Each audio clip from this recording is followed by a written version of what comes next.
welcome to Some Dude Shed. My name is Mr. Grey, and I'm joined by Mr. Red. Hello. And Mr. Black. Howdy.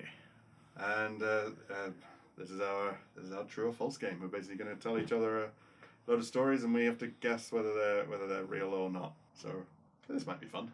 Yep. Mr. Red, you're first. Well, my story takes place in... World War II. Nope. World War One. Nope. Vietnam.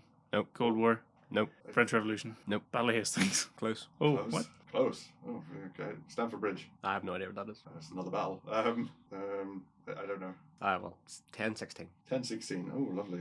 We're in the Dark Ages, Viking times. Yes, and it does involve the Vikings. All right.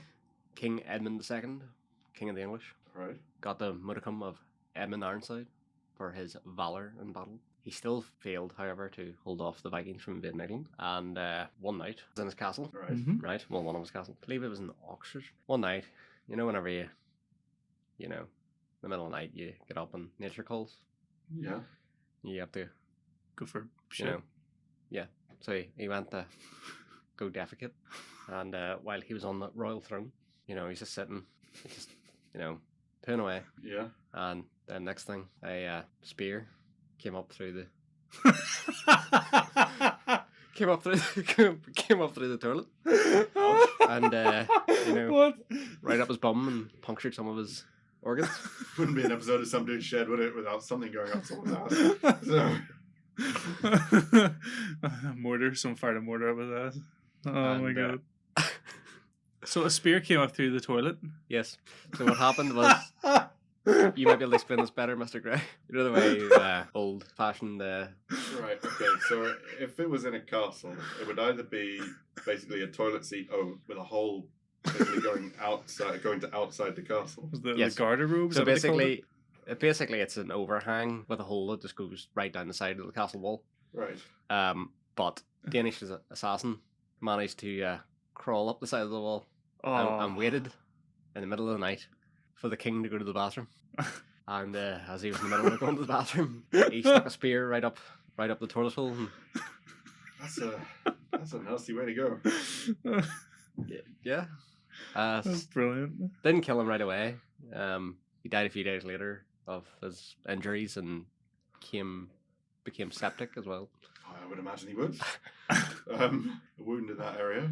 That'd be one hell of an Assassin's Creed level, wouldn't Yeah. it? Crawl off through the poop chute and stab the guy in the hole. Well, it wouldn't even be that. Ruin your white robes. Oh, jeez.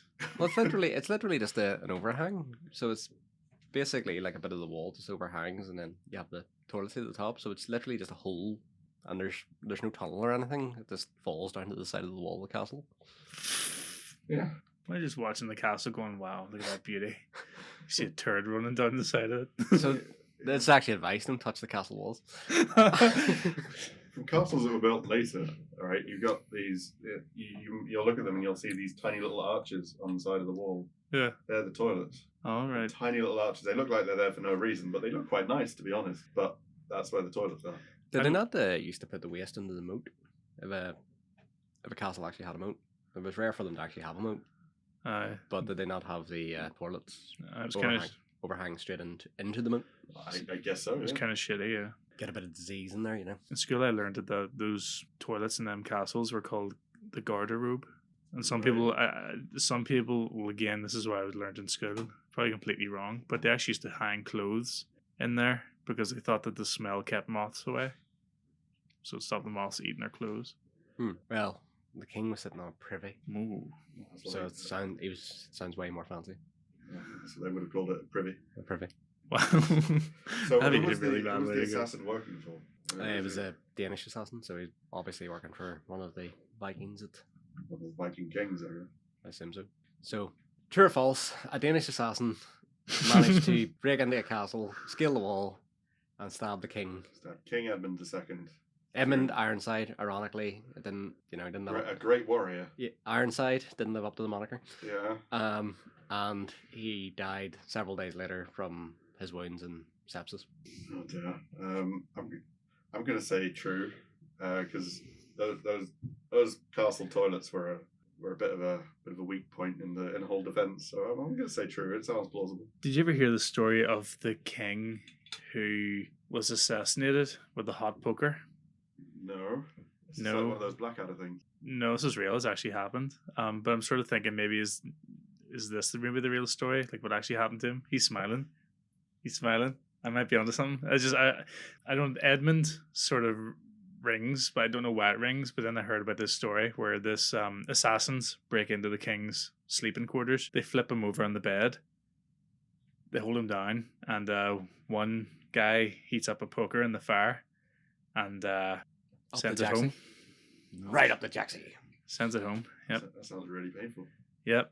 And I don't know if he died of his wounds there and then, or maybe he died like a few days later. Again, could have been from sepsis, or and the fact he had a busted hole.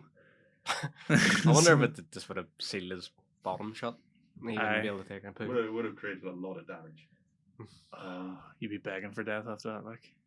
But I kind of think maybe that's the true story. What actually happened? He did get something up the hole, but it wasn't on the shitter. It was, So you're saying false?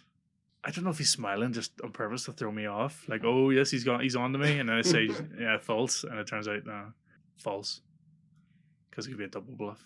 False. So, I'm saying true. Mr. Grey is true. You're false, Mr. Black. Yes.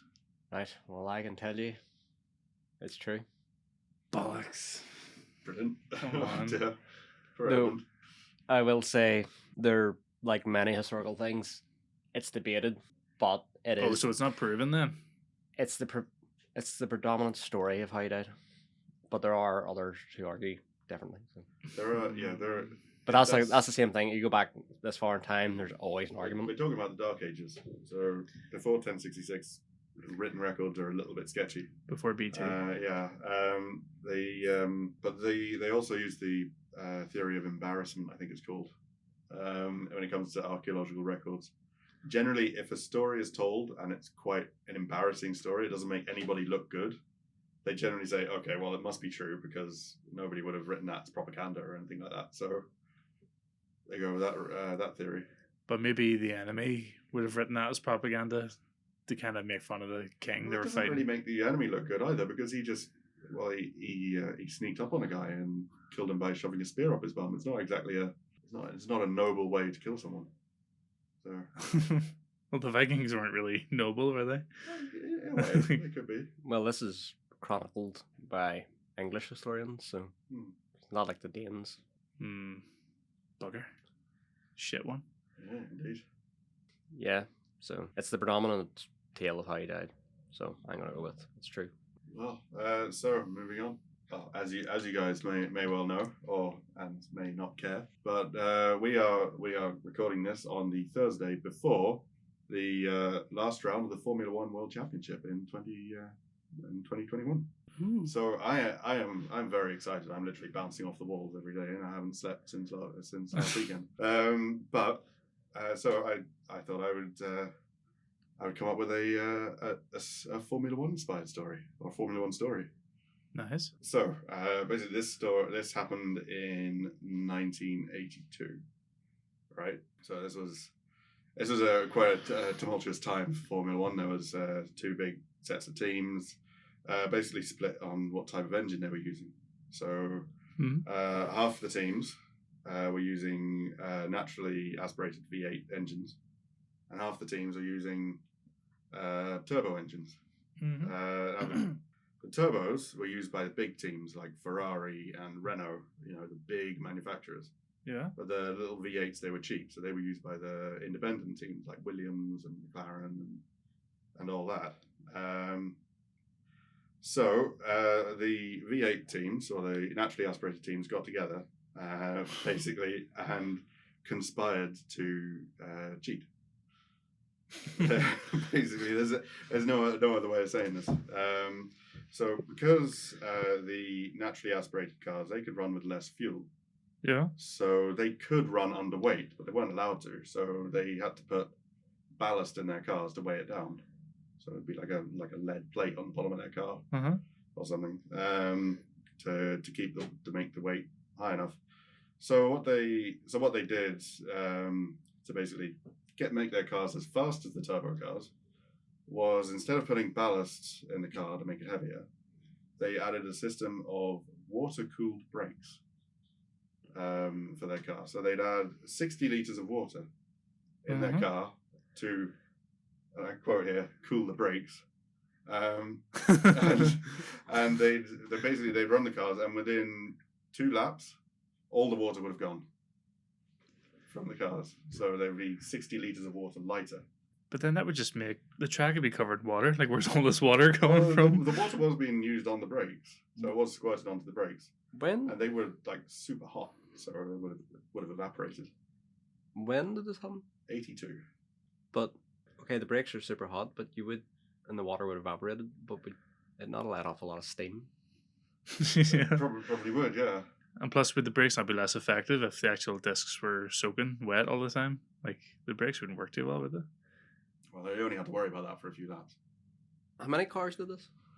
This is actually quite a few. The ones that are noted are doing it, like they're quite big names. So Williams did it, Tyrrell did it, McLaren did it. Basically, everyone running and Lotus did it as well. Lotus were actually the ones who came up with it. But would there not see a load of steam coming off a track and it'd be like, who boiled the track? But yeah, of course. Well, maybe they would see steam, but then they'd just say, "Oh, it's just our brake cooling with 60 kilos underweight." So it would be too light as they went around and finished the race. And how they got away with this was at the end of the race, you were allowed to fill up any fluids, so it can meet the weight. So it could basically be weighed after the race. Uh-huh. So whenever it came into the pits at the end of the race, they'd fill it up with water again, and then it made the weight requirements, and all was well. That's quite elaborate, actually. Yeah. It's very, very good, isn't it? It's very clever. You know, as you can imagine, Ferrari and Renault and everyone, they weren't best pleased with this. So there was a big protest, and it only took the second round of the championship at 2, and they ended up basically disqualifying 2 of the drivers who had the system. Despite the fact there were loads of them, only 2 drivers got disqualified. But I don't understand why it was okay for some of the teams to clearly have better engines, but yet, and that was fine, but it was then against the rules for those with smaller engines to compensate for the fact that their cars weren't as powerful. They were Like, I don't understand why. Like, I don't understand the sense in that. it was a weird kind of double setup for the engines. For ages you were allowed, I can't remember the sizes, but imagine that you could either have a 3-litre engine that was not turbocharged, or you could have a 1.5-litre engine that was turbocharged. I think in the late 70s they started using turbos. They were fast, but they kept on blowing up. So they didn't use them all the time. I'm going to go with true because that just seemed really elaborate. It's kind of the equivalent of like. Oh, wait, sorry, actually, stop. That's really elaborate. It's either true or you need to start writing mystery novels. No, it's pretty much the same idea as like a pirate ship throwing cargo off board just so it can go faster. It's a similar idea, you know. It's like, Yeah, but then did the we need pirate to go ship faster. Did the pirate ship go in the port and put more cargo back on? Whatever they did, I remember. I think Blackbeard did that to try and escape the British at one stage. Yeah, they also did it in Pirates of the Caribbean. It's true. It's the bit where they, put the water back in again to meet the weight. Yeah, That's the dirty bit. Yeah, the last bit kind of makes me wonder, because do they weigh the cars again after the race? Yeah, they have to weigh the cars after the race, but at the time they were allowed to refill all the different fluids and stuff. And were the racers all encouraged as well to drink a ton of water to make themselves way heavier, and then they pee themselves during the race to make themselves lighter? That detail isn't in here, but that's a good idea. Is that what they do today? Yeah. No. Do not piss themselves during the race? Well, they can't exactly stop and go to the bathroom, so. I take it they have like a catheter or something. Or do they literally Well, just I thought piss it would just been like a funnel. You put your willy in. Do they have that? I think they just go. Are you serious? I know they do it in Le Mans 24. Yeah, the really long races. Yeah. Yeah, I know they do it in that. And they're shared seats as well.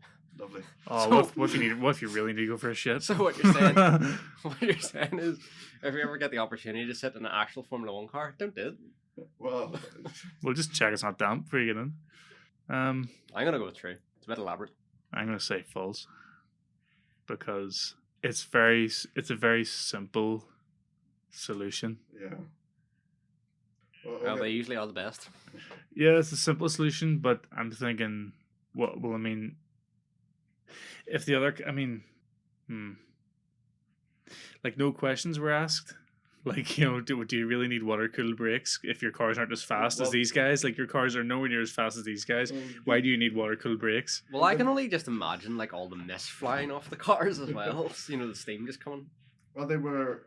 Well, Or do they not? I'm sure they didn't really count liquids into the weight of the car as well. No, they would. They did, would. did. Well, They you get, would. well, it'll be fuel, oil, and I don't know what other liquids are. Coolant, obviously. Like Brake with the fluid. car, would the cars not be weighed without fuel? And then I thought in a Formula One car, at the end of the race, the remaining fuel gets siphoned out of it.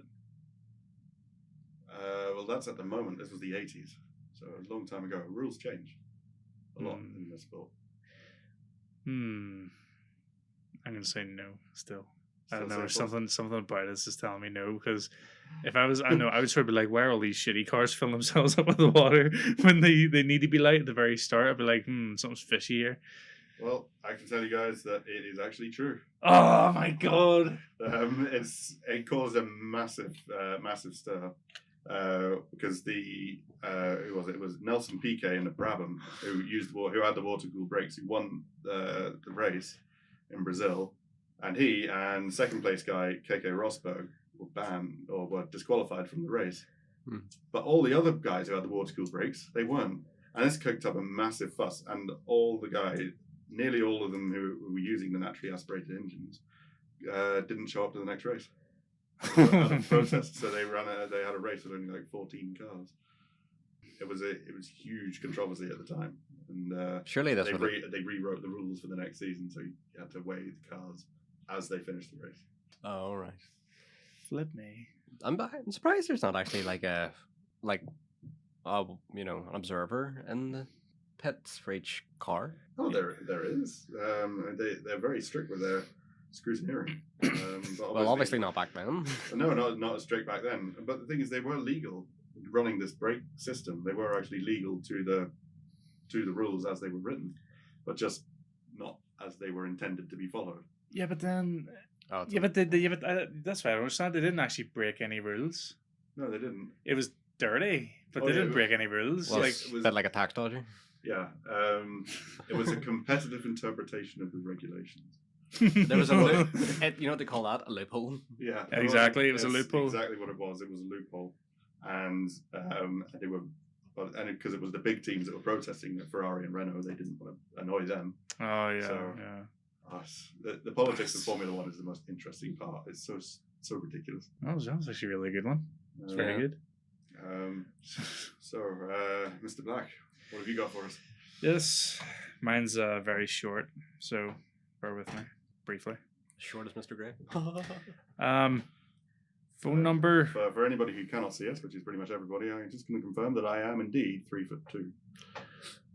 Yeah, he wishes. So, and I am 6'5" And I'm 8 foot. and extremely slim. All right, true or false? A phone number was deactivated because everyone that had it was killed. right, okay. So it's like a mobile phone number? Yeah. All right, well, give us the details. This is coming on one of these urban legends. Well, hold on, let's listen to the Well, story first. that's up for you to work out. All right. A Bulgarian phone number has been deactivated because the phone company that was called Mobitel at the time had noticed a pattern of its users being killed. The Jinx phone number is 0888 888 888. Dead easy to remember. The ideal phone number. Great. All right. The first owner of the cursed number was the CEO of Mobitel itself, Vladimir Grajnov. He died of cancer in 2001. His cancer was reported to have been caused by a business rival using radioactive poisoning. Right, okay. The second owner of the number of doom was a mafia man called Konstantin Dimitrov. He was said to have been killed in the Netherlands when going to inspect his 500 million worth drug empire, being gunned down by Russian mafias who were jealous of him. The third owner was businessman Konstantin Dishliev, who was killed in 2005 in Bulgaria outside an Indian restaurant. Dishliev was said to have been running a cocaine trafficking operation. Ever since 2005, the number has been suspended. When Mobitel was contacted to comment, they said, "We have no comment to make. We won't discuss individual numbers." So how did the first one die again? It said he was killed by radioactive poisoning, so it was like an assassination. In a former Soviet bloc country, yeah, I can imagine that. Second, how did the second one die? He was He was he was killed in the Netherlands when going to inspect his 500 million worth drug empire. Well, that's believable. Being gunned down by Russian mafia, just rival gangs, I guess. And number three? Number three, he was killed in Bulgaria outside an Indian restaurant. So all these guys were also like doing dodgy dealings. Yeah, that's what I was about to say. It's either Apart from the first guy, the Mobitel guy, he might have been in some dodgy dealings, but I don't know. Well, to get radioactive poison. But it was probably more common back then too. Like, not. Oh yeah, all the plutonium just lying around. I just but it's those, you could back then in that area, you could probably get whatever you wanted. Well, there's two things. This to the right venues. Either the phone number's cursed, or there's just a lot of criminals in Bulgaria. They have the probability of them getting the same phone number. Yeah. Right. Okay. So what happens if you phone that number now? I guess nothing. You just get nothing. dialed It's just nothing. It just like says unrecognized number. And how is this story? Why do people think it's cursed then? Because it's only happened to 3, and they were all pretty. Well, 2 of them were pretty dodgy people. So they were bound to die anyway. No, well, this story obviously spread throughout the internet. It sort of gained traction. Spread throughout the internet. I know what my answer is already. It spread throughout the internet, gained traction, and people were, and again, Mobitel were contacted for a comment, and they were like, "Well, we can't discuss numbers. Can't talk about it." I'm going to say true, but I'm also going to reserve the right, if you turn around and say it's unverified, that it's might be an urban legend. So it's a story that exists. No, it's either true or untrue. Let's rather true or untrue. I'm going to say true. So how did these criminal emperors, criminal kings, kingpins, how did these kingpins get hold of that number? Did they go to the phone shop and say, "You got any cool numbers?" Well, I think obviously there's a convenience of having a really easy to remember phone number. So a number like that isn't just randomly doled out though. No, so because I imagine guys in that sort of part would the elites would sort of be comfortable with each other. I don't know, who knows? Maybe these guys were all in cahoots with each other. They're probably all just mates. Powerful people know each other. Could just be that, Just know each other, so just have it in my will. If I die, please pass my phone number on to Dimitri. Well, there's 2 criminals died. Well, 3 of them died. Well, yeah, but 2 criminals died. 2 criminals died, and another guy died of radiation poisoning, which is a bit. He was the Mobitel guy, so I don't know. He could have had some dodgy dealings, but it was sort of behind closed doors. I can believe the boss of a mobile phone company, or having a number like that. But being radioactively poisoned as well. Yeah. That is weird, but again, like you said, ex-Soviet country. Yeah, and ex-Soviet countries are really good at corruption. So if you're at the top of a corporation, your ties to things like that are probably quite high, to be honest. This was, Mobitel's a Bulgarian company. Yeah. So don't know if I mentioned that or not. What do you think, Mr. Red? True or false? I kind of have the phone number was deactivated because everyone that had it was killed. Well, I'm gonna go with I'm gonna go true, but this makes me think that the 3 guys were connected somehow. I'm gonna go false. I can't see how these different people managed to get hold of that number, a vanity number, basically. Not convinced. Makes you wonder who has 111, 111, 111. There can't be someone. Was the number like what was the number? Yeah. It was 08888888888. Oh right, that's why multiple people had it. Okay, because it was just a, it's like a license plate that says boob or something, Yeah. So actually, they probably might not have known each other. They just wanted a vanity number, as you said. So, yeah, I'm gonna go true. I'm gonna go false. You're false. You're true. Mm. It is true. Really? In fact, the people who reached out to Mobitel was actually Daily Mail. Right. Oh.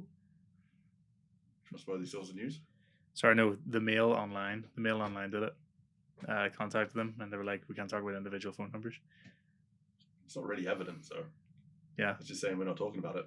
But the number was like, it was an active number and then it was just delisted. It was delisted. Because it was considered to be an unlucky number to have. Was it delisted after they spoke to them, or was it delisted before they spoke to them? This was before. Then I don't understand. It was delisted after the third guy was killed, and I was like, right, let's get rid of it. It's the same reason why, like a lot of hotels, it's another way you say in theater. You don't say good luck, you say break a leg, because of the whole superstition behind it. It's silly for the most part, but people just don't really want to risk it. And same thing with hotels. A lot of hotels, There's not a lot. There's a room number that they don't have. 13, I guess. yeah, there's a lot of hotels don't have 13th floor because 13th floor is considered unlucky. And I think there's a room number. I don't know if it's like 1408 or something. No, not 1408. I'm thinking of that John Cusack film. Yeah. No, what do you call that? Room 429, like from The Shining. Oh, that's 237. 237. Sorry, yes, 237. Yeah, there's a lot of hotels that don't have that as well. Just because I don't know whether it's like a homage to it or just bad luck. But then as well, I think more and more people are just asking for that number as well, and but I don't think they want to risk it. I don't It's just like a know. bad luck thing. Oh, well. I was gonna say I don't know why they wouldn't comment on it if the number had already been delisted, because they said they don't talk about individual numbers, therefore it's not a number if it's delisted, deactivated or whatever. But then obviously they don't want a news story connected. Oh, 3 people who belong to this mobile number from this company, and then you just have your brand name associated with 3 deaths.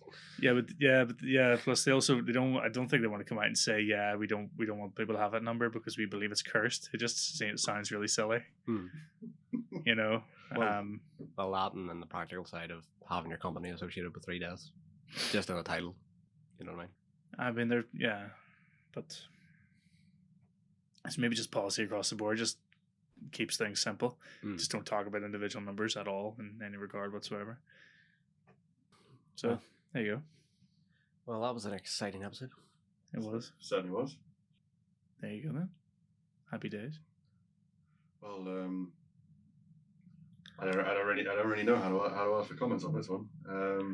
If you have a cursed phone number, let us know. if you've ever hid inside somebody's toilet, Or if you've ever sat to go on the toilet and felt something sharp, let us know. Yes, absolutely. Yeah.